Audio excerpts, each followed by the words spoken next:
Vamos estudar a Palavra de Deus juntos com um sermão intitulado Quantos dias restam em nossas vidas? Quantos dias vocês acham que restam em suas vidas? Alguém poderia dizer, eu não tenho uma década ou mais para viver? Outro poderia dizer, eu não tenho apenas 5 anos para viver? Ou, não tenho 20 anos para viver? As pessoas poderiam se perguntar isso.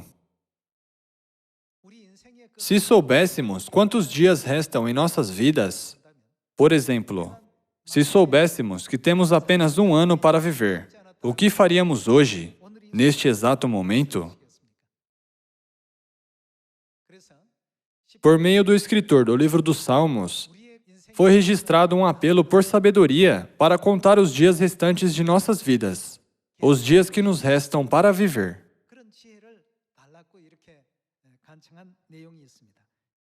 Vamos ver a palavra de Deus no Salmo de número 90, verso 11. Quem conhece o poder da tua ira e a tua cólera, segundo o temor que te é devido? Ensina-nos a contar os nossos dias, para que alcancemos coração sábio. Podemos ver através desse versículo que a maioria das pessoas apenas vivem suas vidas diárias, sem pensar sobre o número dos seus dias. Há pessoas que pensam apenas sobre a vida nesta terra, mesmo que já estejam com 70 ou 80 anos. Por outro lado, há pessoas que pensam sobre o céu e o mundo eterno, mesmo que tenham apenas 20 ou 30 anos. Vou contar a vocês uma história sobre uma pessoa que esteve presa. Quando sua esposa e seus filhos foram visitá-lo, eles disseram, nós temos muitos dias para viver. Por que você deve morrer em vão? Por que você não abandona a sua fé, se rende ao rei e tenta pedir a ele para poupar a sua vida? Foi isso que a sua família o aconselhou. Enquanto olhava para sua esposa e seus filhos que imploravam por aquilo, ele perguntou, quanto tempo você acha que eu posso viver neste mundo? Ela respondeu ao seu marido, eu acho que você pode viver 20 anos ou mais. Ele respondeu, por que eu desistiria da vida eterna para viver mais 20 anos aqui nessa terra e enfrentar o sofrimento eterno no final? Irmãos e irmãs, devemos considerar, sinceramente, quantos dias nós temos para viver. Então, podemos ter sabedoria sobre qual deve ser o propósito em nossas vidas e como devemos viver nesta terra. Fazendo assim, podemos nos preparar sabiamente. Houve aqueles que negligenciaram a sua vida de fé e viveram uma vida tola, fazendo-os abandonar a Deus, desistir do reino dos céus e perder a vida eterna para ganhar apenas 20 anos. Por mais quantos anos eu viverei? Quando a esposa disse, abandone a sua vontade e sua fé diante do rei, e por favor, diga a ele que você estava errado.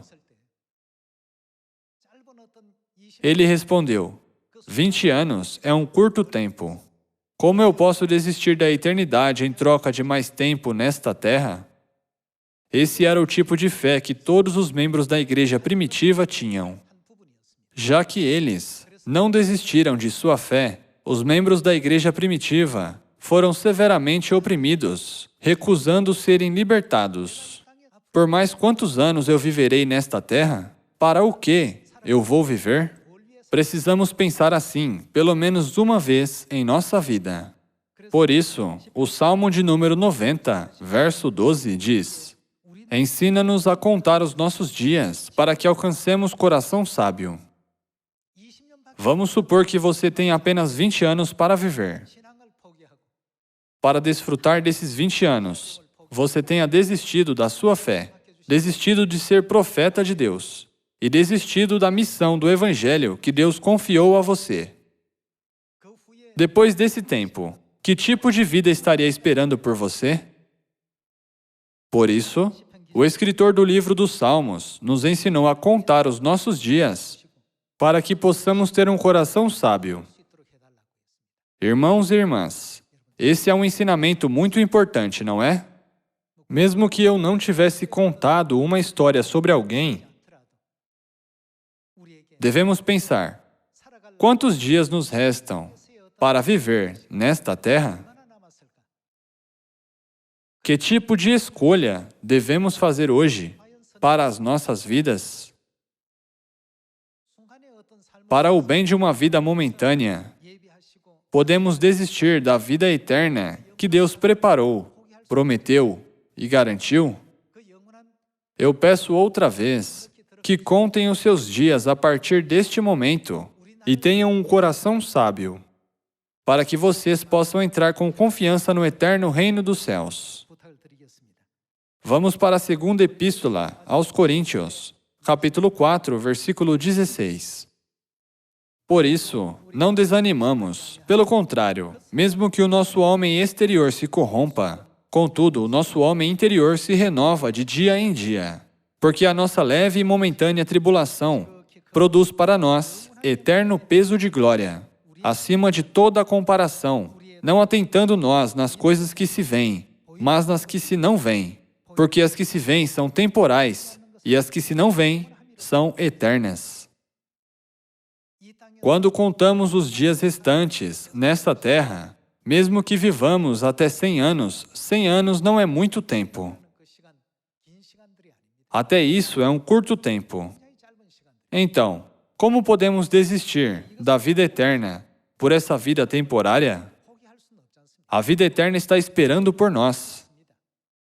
É por isso que na segunda epístola aos Coríntios, capítulo 4, também diz: não fixamos o nosso olhar no que é visível, pois o visível é temporário nesse mundo e logo desaparecerá.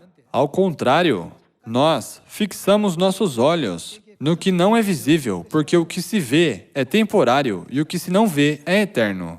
Assim, Deus constantemente nos lembra de ver o que é eterno e nos diz para contar quantos dias temos para viver nessa terra, enquanto vivemos uma vida de fé.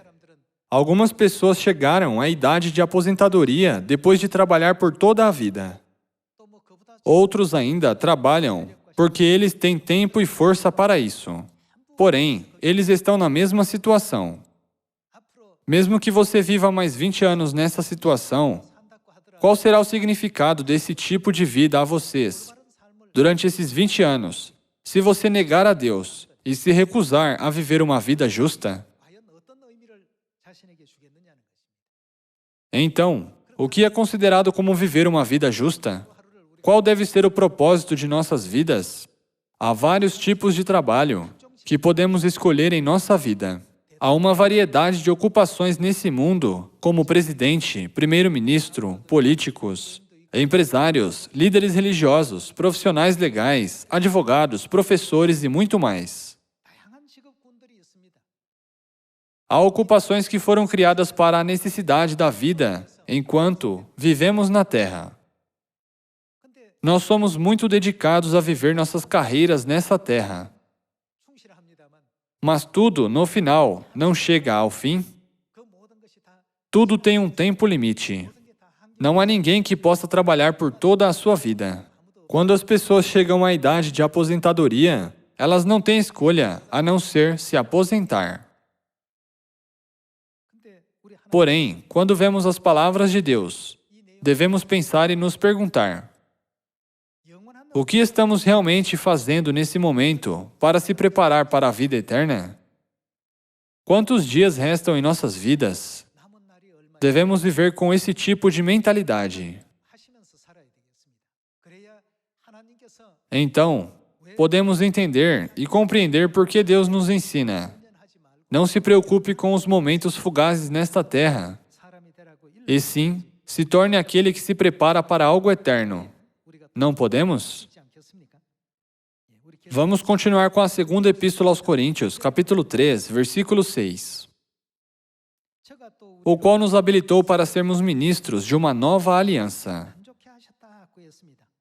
Nesse versículo, está falando de Deus. Isso significa que Deus nos fez competentes como ministros da nova aliança. Está escrito, não da letra, mas do Espírito, porque a letra mata, mas o Espírito vivifica. Deus sempre nos diz para sermos ministros da nova aliança. Durante o meu almoço hoje, houve muitos tópicos de conversa. Quando eu perguntei sobre um dos meus conhecidos, eu ouvi a notícia: essa pessoa já morreu. Quando eu perguntei sobre outra pessoa, me disseram: essa pessoa também já morreu. Eu compreendi que muitos conhecidos já faleceram. Toda a geração dos meus pais provavelmente já faleceu. Depois dessa geração ter passado, quando eu contei nossos dias restantes, eu disse a mim mesmo: agora, nós seremos os próximos. Quando me recordei daqueles que faleceram, eu me lembrei e disse: essa pessoa era cheia de sabedoria. Aquela pessoa era muito inteligente. Todos eles eram pessoas excepcionais.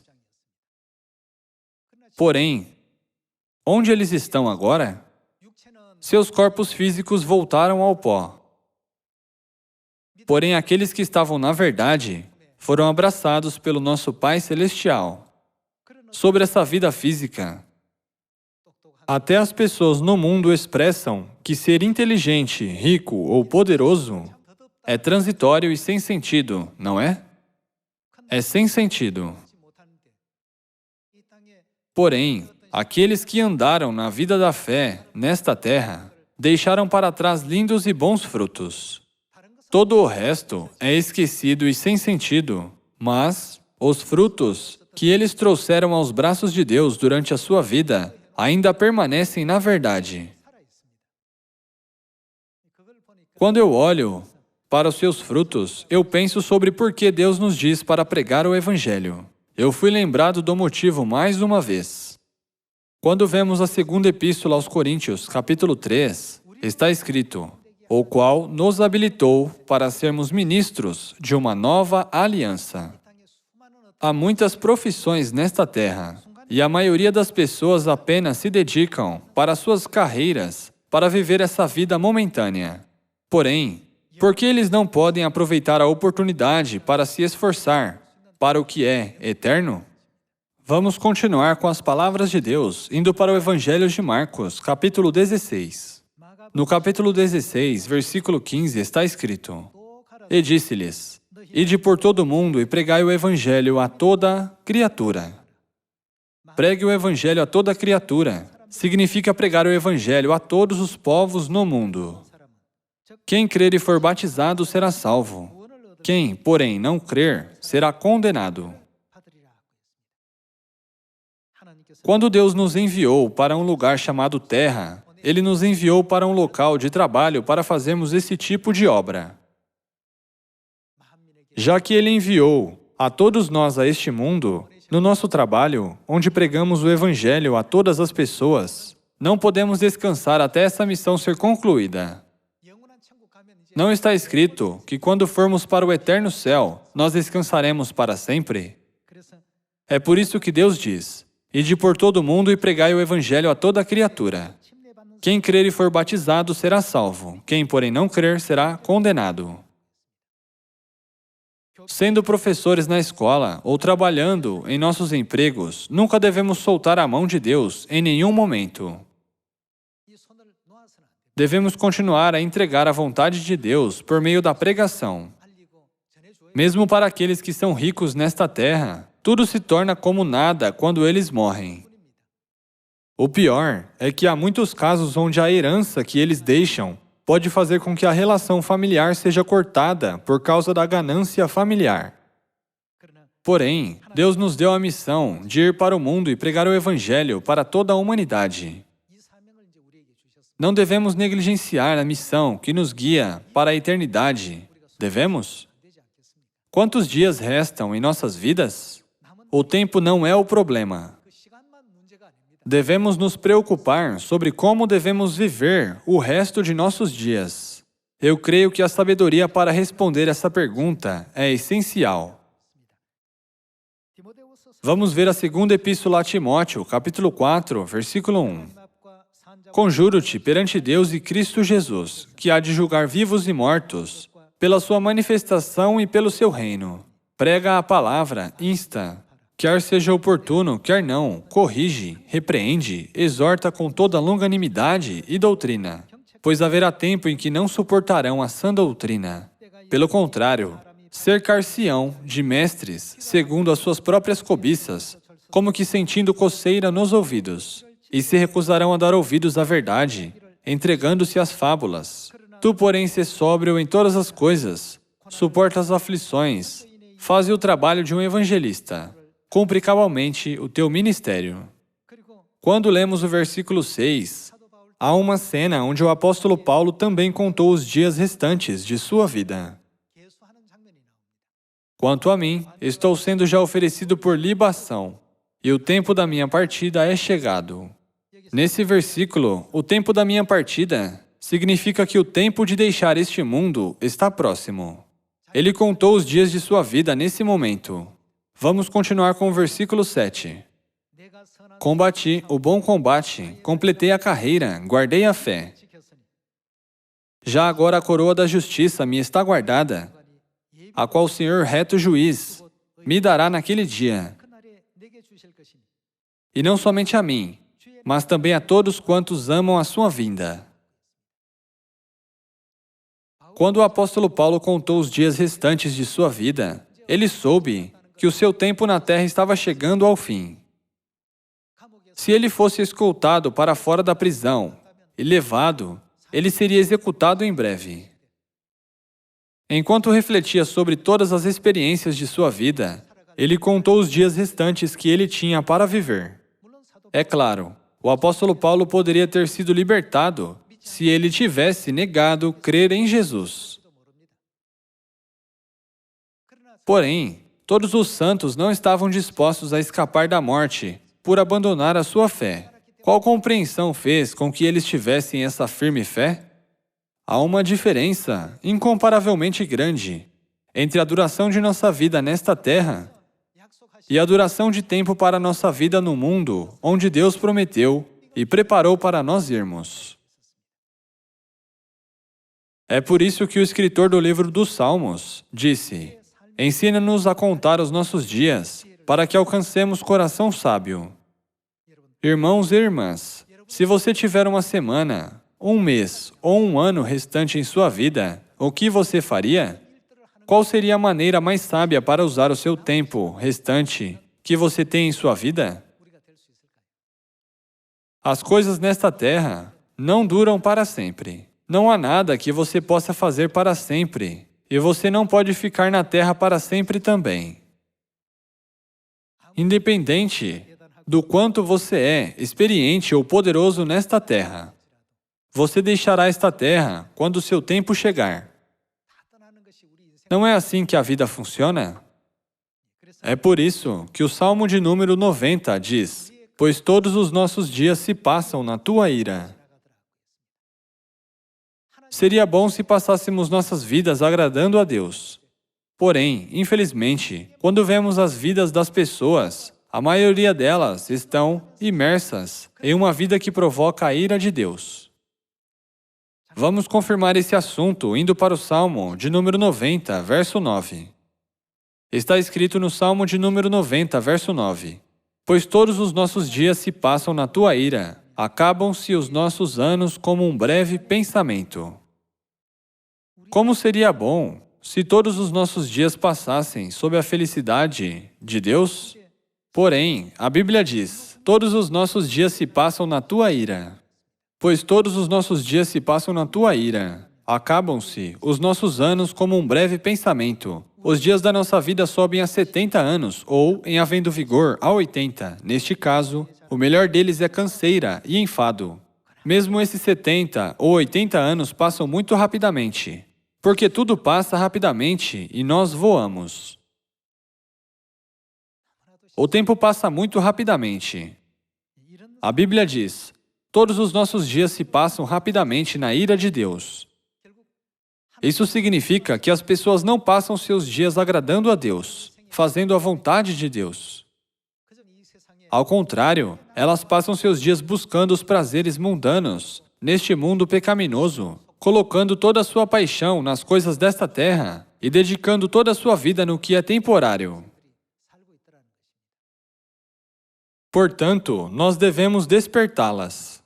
Pregar é despertar as pessoas do mundo para o fato de que não existe apenas esse mundo físico, que é temporário e que logo desaparecerá, mas também existe o mundo eterno, o reino dos céus. É por isso que Deus nos ordena pregar, quer seja oportuno, quer não.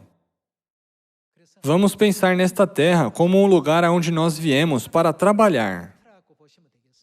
Essa terra onde vivemos é um lugar de trabalho e não um lugar de descanso. Então, onde podemos descansar? O céu é o nosso lugar de descanso.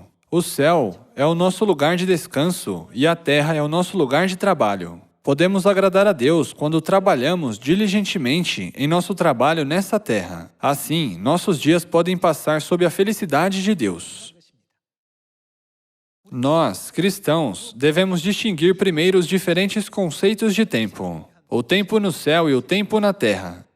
Nunca devemos esquecer que os anos nessa terra são apenas transitórios. No momento em que esquecemos disso, a sabedoria perece e a fé desaparece. No momento em que esquecermos isso, seremos enganados pelo diabo, neste mundo, e a casa da nossa fé colapsará nesse instante. A maioria dos membros da igreja primitiva viveram suas vidas com essa mentalidade. Na época atual também, devemos abrir nossos olhos espirituais para ver o reino dos céus com esse tipo de fé todos os dias. Caso contrário, estamos sujeitos a reclamar contra Deus, a se afastar de Deus e até de desistir da nossa fé por causa das dificuldades da vida nessa terra. Irmãos e irmãs, não devemos ter fé em Deus para a nossa vida física nesta terra. O nosso destino final não é o reino dos céus?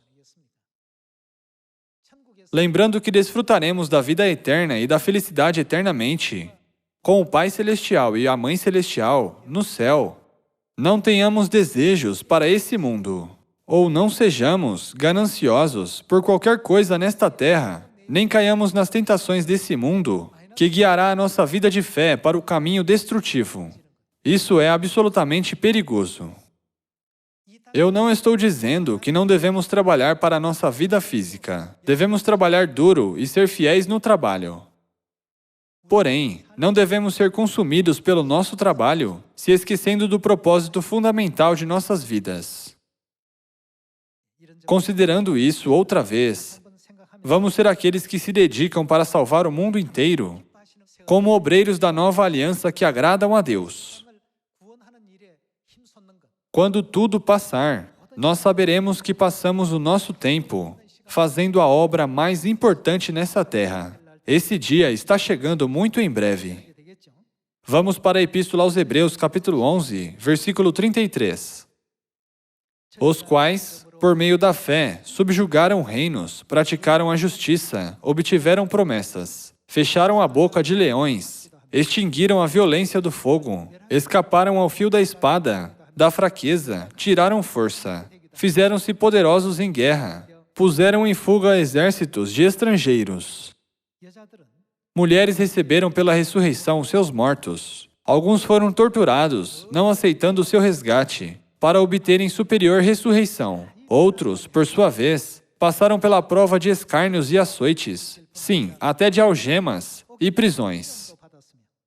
Foram apedrejados, provados, cerrados pelo meio, mortos a fio de espada, andaram peregrinos, vestidos de peles de ovelhas e de cabras, necessitados, afligidos, maltratados, homens dos quais o mundo não era digno, errantes pelos desertos, pelos montes, pelas covas, pelos antros da terra. Veja por qual tipo de vida de fé os santos da igreja primitiva andaram. Podemos entender que firme fé eles tiveram para suportar todos esses sofrimentos. O tempo nesta terra é transitório, é apenas por um momento. Como eu posso trocar a minha alma por outros 20 anos nessa terra? Simplificando, como podemos abandonar a vida no reino dos céus? Quem poderia fazer essa coisa tola? Mesmo que alguém de grande autoridade, como um imperador, tente nos parar de crer em Deus, poderemos dizer, eu não acreditarei mais em Deus? Não podemos dizer isso, podemos? Mesmo que eles fossem severamente oprimidos, eles se recusaram a ser resgatados. Mesmo que eles fossem zombados, açoitados, acorrentados e aprisionados, eles consideraram os sofrimentos como nada. Irmãos e irmãs, a fé de todos os santos deve estar gravada em nosso coração, como um exemplo nesta época também. Para gravar isso em nosso coração, precisamos contar os nossos dias ao nos perguntar: quantos dias restam em nossas vidas? Alguns podem ter mais 10 anos, outros podem ter mais 20 anos, e outros podem ter mais 30 anos restantes. Porém, nós, os filhos de Sião, nunca devemos deixar Deus, abandonar a nossa fé, nem desistir do reino dos céus para viver mais 20 ou 30 anos. Essa coisa tola nunca deve acontecer conosco, certo? Quando estávamos no mundo antes de receber a verdade, não tínhamos ideia de como viver as nossas vidas.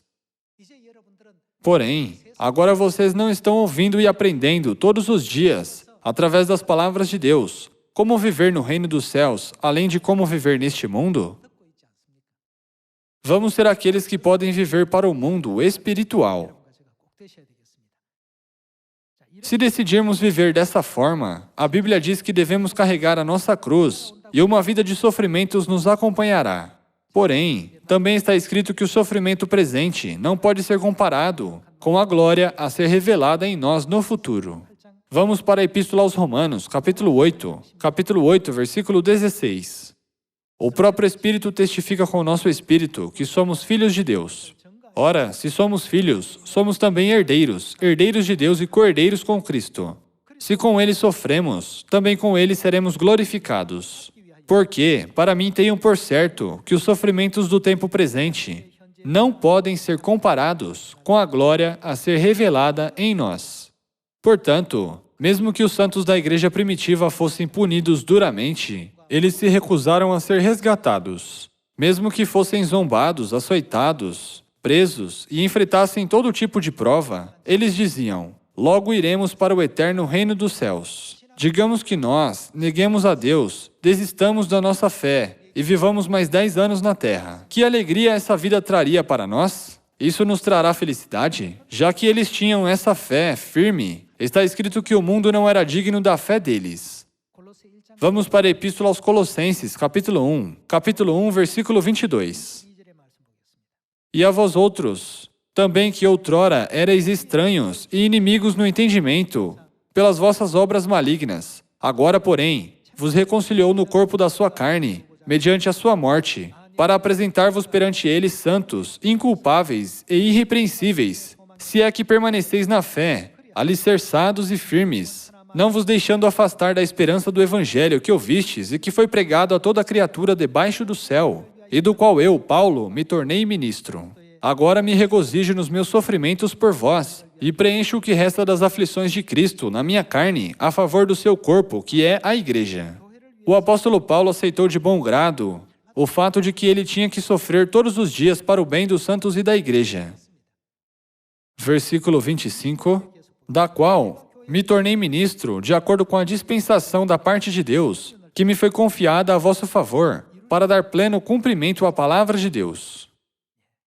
O apóstolo Paulo disse, preencha o que resta das aflições de Cristo a favor do seu corpo, que é a igreja. Depois disso, que tipo de resultado ele esperava de acordo com o que lemos antes? Quão feliz é saber que Deus preparou uma eterna coroa de justiça para mim, quando eu voltar para o reino dos céus, depois que a minha vida de sofrimento acabar aqui? Irmãos e irmãs, como somos abençoados por guardar nossa fé enquanto vivemos nesta terra? Infelizmente, há pessoas que trocam a sua fé pelo bem de suas vidas físicas nesta terra. Como elas são lamentáveis. Nunca devemos desistir da eternidade pelo bem dessa vida momentânea, certo? Vamos para a segunda epístola a Timóteo, capítulo 2, versículo 1. Tu, pois, filho meu, fortifica-te na graça que está em Cristo Jesus. E o que de minha parte ouviste através de muitas testemunhas, isso mesmo transmite a homens fiéis e também idôneos para instruir a outros. Participa dos meus sofrimentos, como bom soldado de Cristo Jesus. Nenhum soldado em serviço se envolve em negócios desta vida, porque seu objetivo é satisfazer aquele que o arregimentou. De acordo com a palavra de Deus, escrita nesse versículo, é inevitável que aqueles que são escolhidos por Cristo como um bom soldado devam passar por dificuldades enquanto andam na sua vida de fé. Como podemos ter a fé que abraça a punição pelo Evangelho no lugar de tentar ser resgatados? Devemos sempre pensar, quantos dias restam em nossas vidas? Se nos lembrarmos disso e pensarmos sobre isso sempre que enfrentarmos dificuldades, teremos uma oportunidade de analisar a nossa fé, que pode ter se enfraquecido, e fortalecê-la. O eterno reino dos céus está se aproximando. Se fomos chamados para ser bons soldados de Cristo e participamos dos sofrimentos de Cristo, então, esse mundo não é mais um lugar de entretenimento, mas um lugar de trabalho para trabalhadores comissionados.